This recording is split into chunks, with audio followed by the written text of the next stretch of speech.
Welcome to ETF Market Insights, a weekly show focusing on the evolving world of ETF investing.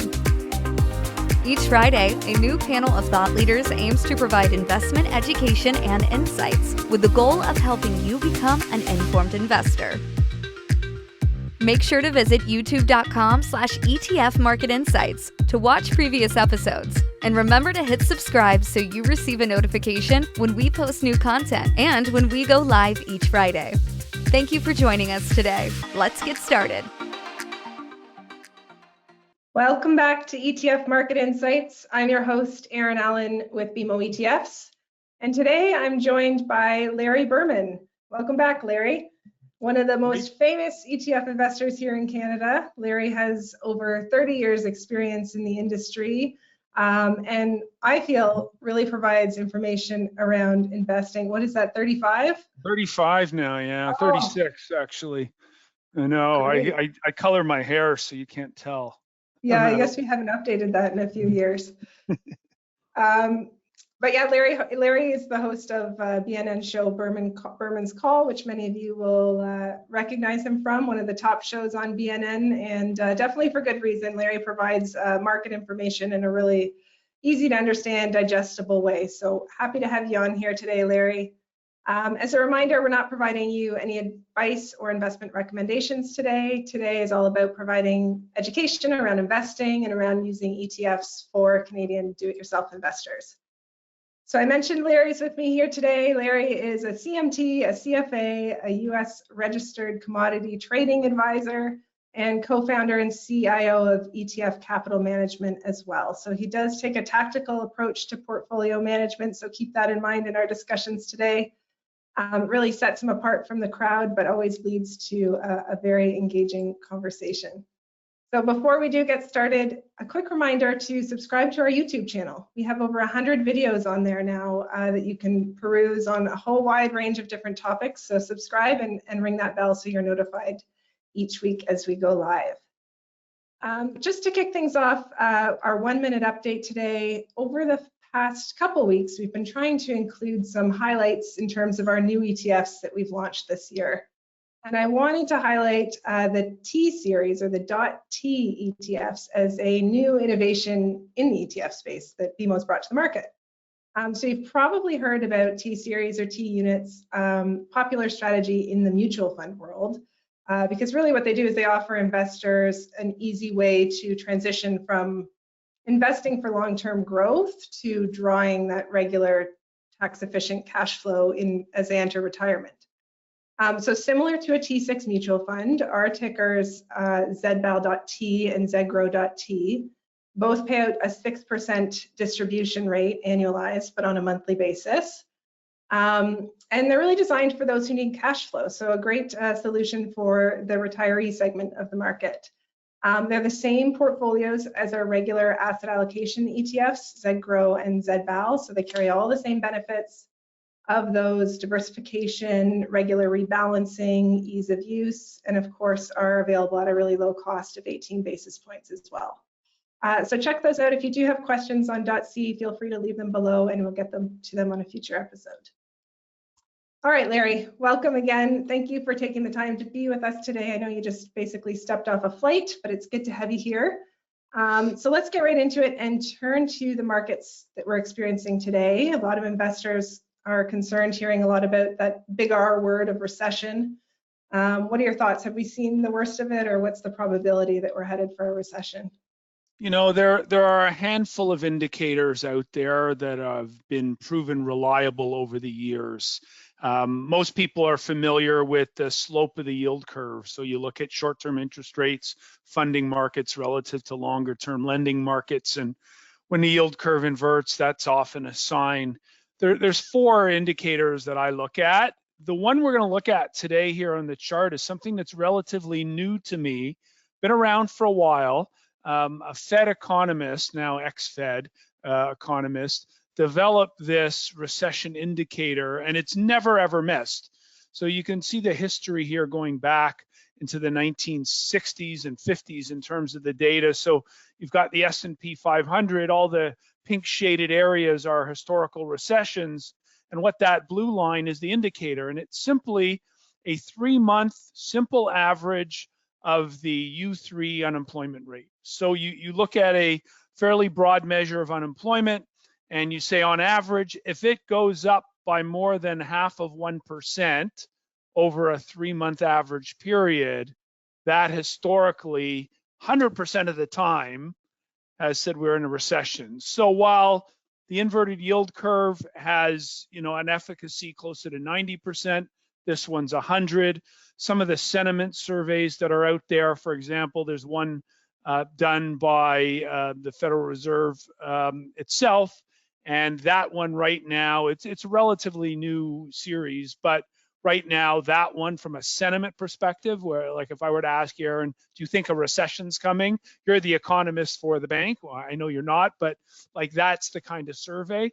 And right now, 70, 75% there. But this indicator is saying no recession yet, because the last part that always triggers the recession is the labor market. That's the lagging indicator. So there's a lot of leading indicators. You can look at the ISM numbers, they've all turned negative. Everything, including the yield curve and sentiment, says recession, but the labor markets are still holding in very, very strong. And it's not really until the consumer gets laid off that you see the hit to spending and ultimately earnings. So we're not there yet. This week, again, another great weekly initial claims data report. We heard from ZipRecruiter, and they basically said, no one's firing anybody yet, but hiring intentions are coming down. It'll be very interesting when we get the February employment numbers, the first Friday in March, if that actually starts to show any indication at all that while we're not getting layoffs yet in a massive way, hiring's coming down. So there is a chance that we get a more recessionary type number in the coming months because the demand for jobs is coming down, even though we haven't seen the layoffs yet. But this is a foolproof, like it's never missed before, but it's going to take a number of months before we actually see that. So not a great leading indicator from that point, because by the time you see that unemployment rate turn up for an average of 3 months, you're already in it. Okay, so we'll keep an eye out for next week, I guess, first week of March too. All right, so let's turn to the second hottest topic, inflation. I saw US reported a couple weeks ago with an increase to CPI in Canada this week, came down a bit, slightly lower than consensus, but still food and gas prices picking up. So what are your thoughts on inflation? Will we see it ease this year? Well, I'll tell you, I just spent the last month recovering from my back surgery in Florida, and going to the supermarket there, oh my God, are things crazy expensive. Canada's nothing compared to that. I'm paying more for the same products in US dollars than I am in Canadian dollars. And so I think inflation is a lot hotter. But this is the debate. There are those like my good friend David Rosenberg who says, no, disinflation. Kathy Wood, disinflation. There's a lot of prominent people out there saying, no, it's gonna come back. It's gonna go down. Don't worry about it. So this indicator here is what they created and they called sticky inflation. And this is, getting out all the highly volatile commodity type numbers and really senses in on, what the average person is kind of spending every month, no matter what. So sticky, a big component of sticky, of course, is your cost of labor, right? So it's the service side. It's in essence, it's labor. And so while we've seen a little bit turnover, it's still extremely elevated relative to expectations. And if you look at forward expectations, they've all come down considerably. So you've got this raging debate on right now, and I'm in the camp where it's a little bit more stickier, which is going to make it harder that if we do see those job losses, for the Fed actually to start easing again, because they're going to fear inflation, will heat up again, and that's problematic for markets. So, again, this week we saw the personal consumption expenditure deflator of GDP come in higher than expected, and as the market was very strong at the open, they sold into it. And so until inflation really normalizes, we're in a market environment where it's just going to be very, very, very, very, very, very, very, very, very difficult for the central banks to navigate this soft landing or no landing scenario that really the rally in the last few months has been about. That Fed pivot. Don't worry, they're going to ease. Well, the Fed just spent the last month trying to talk the market out of that because they know they're not going to be able to. So again, a debate to be had, but that's where I sit on the debate. All right, thanks for your thoughts on that.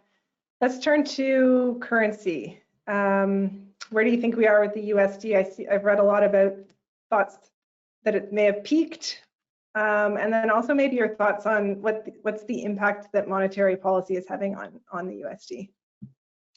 Yeah, well, earlier on, the Fed was raising rates a lot faster than Europe. Now Europe's starting to raise rates. So when we think of the US dollar, as Canadians, we think about a Canadian US dollar rate, but that's only about 9% of the US dollar index. So when you take the developed market US dollar index, it's mostly Europe and Japan as the bigger components there, with a little bit of Swedish krona, Swiss franc, etc. So you have some of those other currencies, but the euro block is the biggest chunk, around 60%.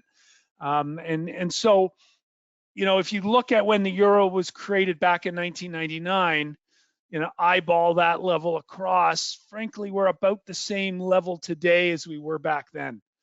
The euro actually came out about 116, 115 range relative to the US dollar, and we're sitting at 105, 106 right now, not meaningfully different. But you can see, going back to the stress of the Plaza, what led to the Plaza Accord in the early 1980s, where governments got together and said, no, the US dollar is too strong, we're going to have to weaken it. We got the .com and the risk off of that, another very strong surge. We got the great financial crisis, and you would have thought the US dollar would have been, crazy strong back then, and it actually got a little bit strong, but not relative. And so right now, around fair value, where the US dollar sits compared to its developed market basket of trading, and very recently was at the higher end of the range, and you have to go back quite a bit to see the opposite of that. All right, great. And then we're seeing a ton of flows into fixed income right now, definitely on the shorter end of things. Last year was a really challenging year for fixed income, but do you think we're seeing a turnaround right now? And if you are an investor who needs fixed income, how would you position that part of your portfolio? Well, so here's where you're going to hate me, because you showed these great ETFs, tax efficient way to take your money out of markets, and so the .T units are very exciting in the balanced and growth portfolios. But I started talking about in 2016, just before Brexit, when interest rates were cratering all around the world, that probably for the next decade or so, bonds are going to be useless as a way to protect in your portfolio. So what I've done here is I've taken the BMO ZAG, which is the aggregate Canadian bond market, and taken it back to Brexit vote in June of 2016, and looked at the total return over that period. And what we see there in the top part of the graphic, annualized, is well, really it's a tiny number, right? Barely over zero. And so I've been right. Now there's been a period prior to COVID where bonds did pretty well in 2019 into 2020. We had a massive volatility event around COVID, and then interest rates got, again, pushed to zero. At the peak, we had about $18 trillion of global debt trading at negative interest rates. At that point, bonds were just going to be horrible for your portfolio. So now yields have somewhat normalized. They're higher than they were. That means the last 2 years have been nothing but negative returns for fixed income. So if you look at that 3-year number there, ZAG, pretty bad number. This is supposed to be the safe part of your portfolio. And here's where the inflation debate ties into this, Aaron, and that is, if inflation is stickier, bonds are still not going to be a good thing to have in your portfolio, because the Fed isn't going to be able to ease, and therefore bonds rally. And so we might have this inverted yield curve for quite a while, until the Fed and inflation really come back to 2%. And that's again going to be the debate over the next 6 to 12 months on how that plays out. So I don't love fixed income as a way to protect for portfolios. I haven't for the better part of 7 years now, and I really haven't changed, even though it's a little bit better than it was, 2 years ago, for sure. Yeah, seems like people are seeing the yields pick up a little bit and showing a little more interest in it, but you're not there yet. We gotta figure out inflation first. We do and indeed. then let's look at equity market valuations. Always love to get your thoughts around this, and what are the areas of the equity market that you see opportunity in right now? Yeah, so here's on the top part of the chart. This is the downtrend of the S&P 500 over the past year plus. And you can see recently in January and February, we kind of popped above that range, and now we're coming back into it. And so in the technical world, we call it a false breakout, which I expected was going to happen. We just didn't know how strong it would get, and it looks like it petered out, lower than the peak we saw in August, but higher than the peak we saw in December. So we had a late December sell-off. We rallied again to a higher high. There's a lot of technical people out there that are saying we now have a higher high and a higher low in terms of the trend, and the bottom in markets was put in September, October. Okay, a lot of technical commentary and debate around this now, almost as much as the debate around, inflation on the fundamental side. And so when we look at the bottom part, the bottom graphic is the 12-month forward earnings per share expectations based on analyst consensus. And so in the bank today, if you look at trailing earnings, 221, 23, something like that. I'd have to double check the exact number. And so 12 months forward, 220 is the expectation. So this is what earnings will be a year from now, i.e. no growth. Okay, so that now says, well, what kind of multiple do you pay for no growth? And now this assumes that we have a soft landing, not a hard landing, right? So no growth or little growth. How much is so earnings flat in that scenario? What do you pay for that? Well, 220 times 18, boom, exactly where the S&P is today. And 18 times forward earnings is expensive, given where interest rates are today. So we had talked about interest rates. And when interest rates were at zero, the multiple for equities could be a lot higher, and it was for a long period of time. But now if bonds are really competing with stocks in terms of yield and in terms of safety, how much should we be paying? What's the discount rate for those earnings? And so I would say closer to 16, but that's if we don't get a recession. So let's look at the next chart here. And the next chart here actually looks at from 1960 to now, all the recessions, and then what happened to earnings per share, looking out. And the answer is they declined somewhere, at the low end, 5 to 10%. You can see that in 1980, a little bit lower, 75, closer to 15, and so forth. And then the more monstrous corrections were, of course, the dot-com and the great financial crisis and so forth. But if you look at the 1980 and 81, and that's the sticky inflation, the end of the inflation era of the 70s, and we look at a recession in there, it's 10 to 15 to 20% in that range. And so somewhere in there now takes earnings at 10% back to 200, at 20% back to 180, and So let's call 200 for easy math. And let's say the multiple doesn't shrink to low teens like it could, but let's say just say long-term fair value based on a 4% treasury, 10-year treasury rate. That gets me to about 3,200 on the S&P, 16 times earnings on 200. And that to me would be a very mild recession. So valuations to me are a little high still. They're better than they were a year ago. Markets have already corrected and earnings, have kind of grown into it. But it's always about the go forward, Aaron. And I think valuations are still a bit of a problem for us. Okay, great. Thank you.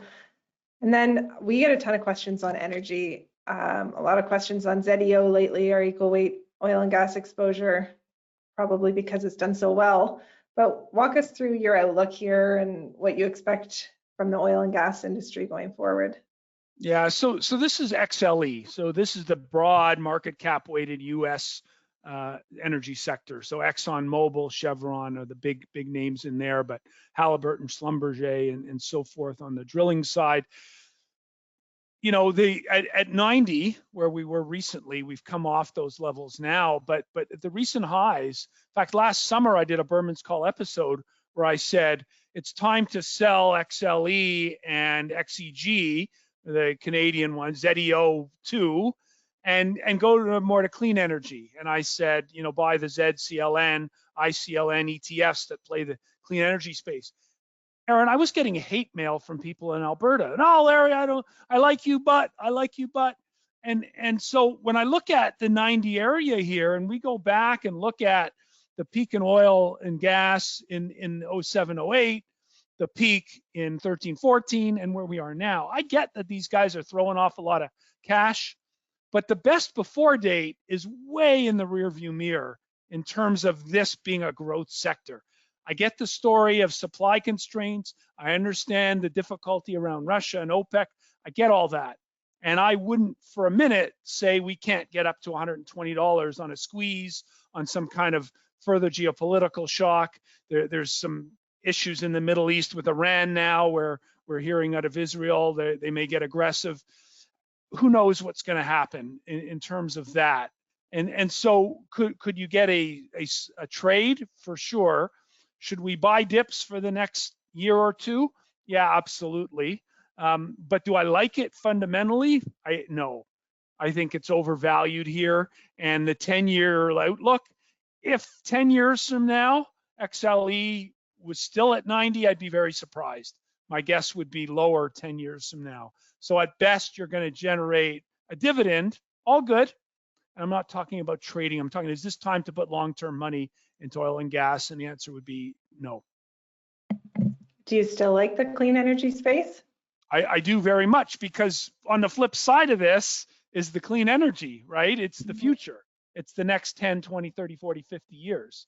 And so when you talk about Cathie Wood disruption, there's a lot of technology that, 10 years ago, solar wasn't viable and wind wasn't viable. And as the technology improves, it breaks barriers. It's kind of like the steam engine, right? So, through technology, they're going to solve a lot of the issues that make it more affordable, and batteries, become a big part of storing energy. And, it's different than how energy's, created today. I think for the next 20 years, if you really want to get off coal, I saw a stat the other day, something like 25 or 30% of US energy production is still coal, right? Like, go nuclear, right? Really, I mean, as a transition, more natural gas, to me, it makes eminent sense to do that.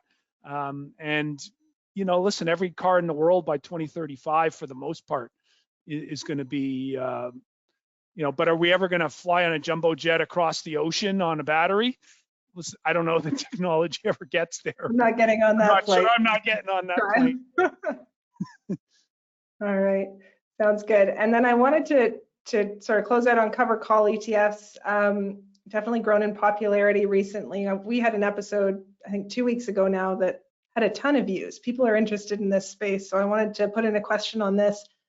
I know you use them within ZZZD, the BMO Tactical Dividend Fund, but walk us through your thoughts on covered calls and when you would use a covered call versus a pure dividend exposure.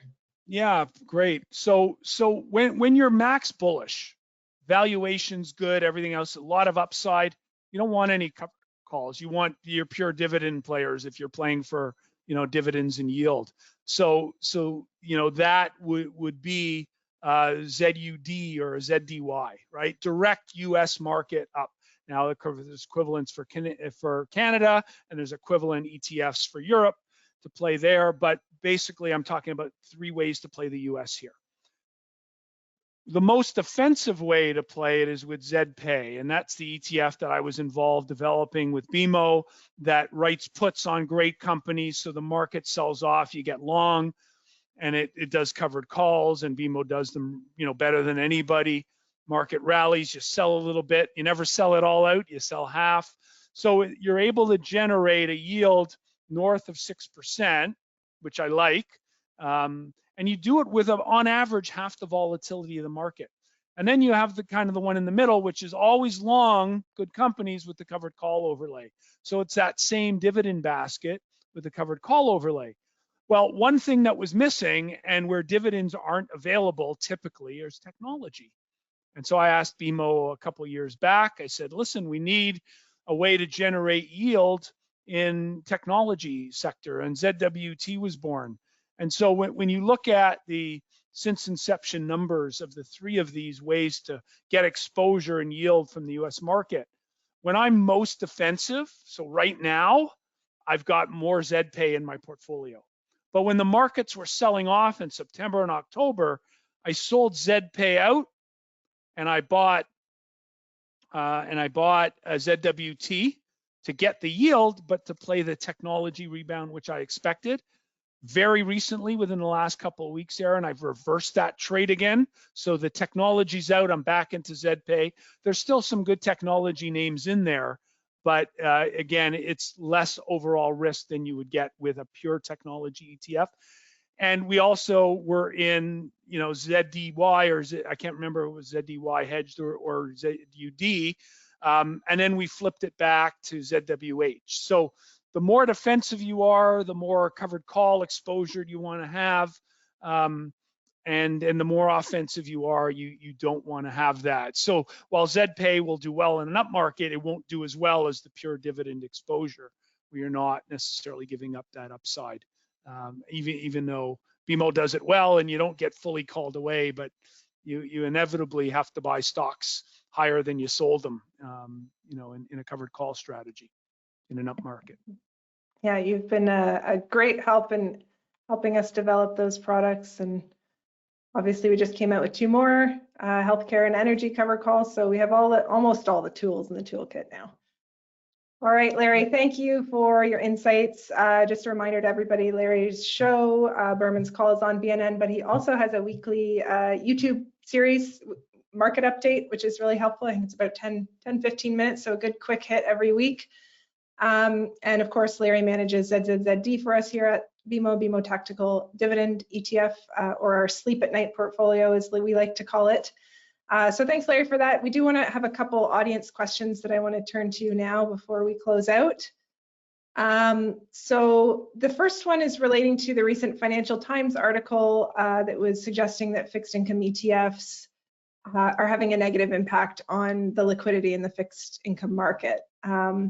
So from our stance, it's the opposite of that. In contrast, we feel that they're definitely helping with liquidity in the fixed income market. There's also been a lot of industry groups. One example is the IIAC, the Investment Industry Association of Canada, which has come out and said that fixed income ETFs, in fact, did help with liquidity in the March 2020 March meltdown, if you will. Helped provide investors liquidity in a market where really, I think it was 70% of provincial bonds and corporate bonds went no bid. It was impossible to value or trade them. So during that time, during March 2020, fixed income ETFs, trading transparently as they do on exchanges like equities, of course, continued to trade. And the ETF has that price discovery and tradability that you can't get in the fixed income direct market. And we also have market makers, which is a huge benefit to the ETF structure. They continued to post a bid-ask spread for bond ETFs, even when a lot of the underlyings had no bid. So we definitely see the opposite of that. And I think there were points in the article where they did touch on the people who do believe the opposite of that.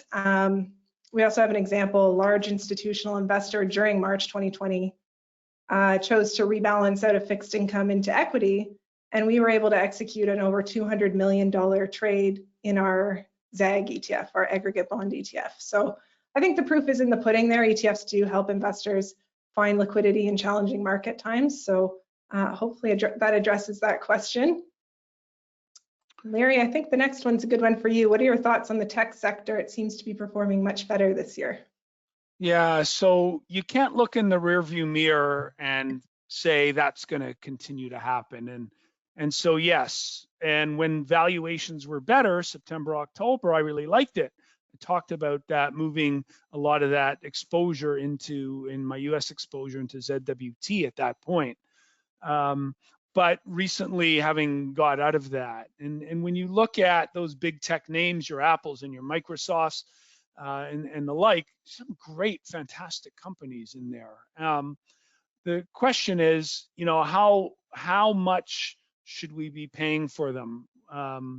And that's it speaks to valuations. So, I looked at the defensive consumer staple sector and utilities. And so when you take a basket of really defensive stocks, they at one point, and that was around the lows of last year, because of the preference for safety, money moves into the safer names, you were paying the same multiple for defensive names that you were paying in technology, around 25 times earnings.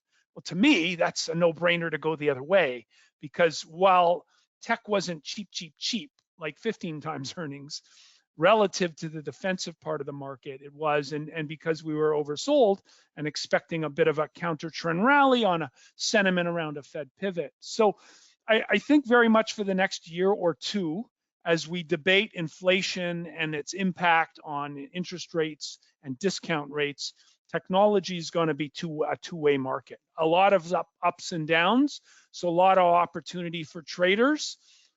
If we get back to the lows of last year and we see the broad NASDAQ and the tech names not making lower lows, I think at that point you could start saying 2 thumbs up, buy and hold for the next 3 to 5 years. I don't think we're there yet. All right. So many ways to play technology too, whether you're investing in the sector itself or through the NASDAQ or Kathy Wood's ARK ETFs. There's a lot of variety out there, but definitely don't come without volatility. All right, so thanks, Larry, for your thoughts today and your great insights. I always enjoy hearing your views on the market. Next week, I'll be joined by ARK Invest's Brett Winton. So Brett is the Chief Futurist and Director of Research at ARK. So we will be digging into ARK's Big Ideas report that they put out every year. Just came out a few weeks ago, where we'll highlight some of the key themes and discuss some of their research behind them. So I hope you join us then. Thanks again, Larry, for joining me, and we'll see you next time. My pleasure. Be well. Thank you for watching this week's episode of ETF Market Insights. To stream any previous episode of ETF Market Insights series, please visit youtube.com/ETF Market Insights. Remember to hit subscribe and sign up for alerts so you know when we post new content. Also, we invite you to visit our accompanying website for ETF tools, education, and much more at etfmarketinsights.com. Once again, thank you for watching. The session provided is for information purposes only. Any reference to a particular company or product is for illustrative purposes only and should not be considered as investment advice or recommendation to buy or sell. Particular investments and/or trading strategies should be evaluated relative to the individual's investment objectives, and professional advice should be obtained with respect to any circumstance.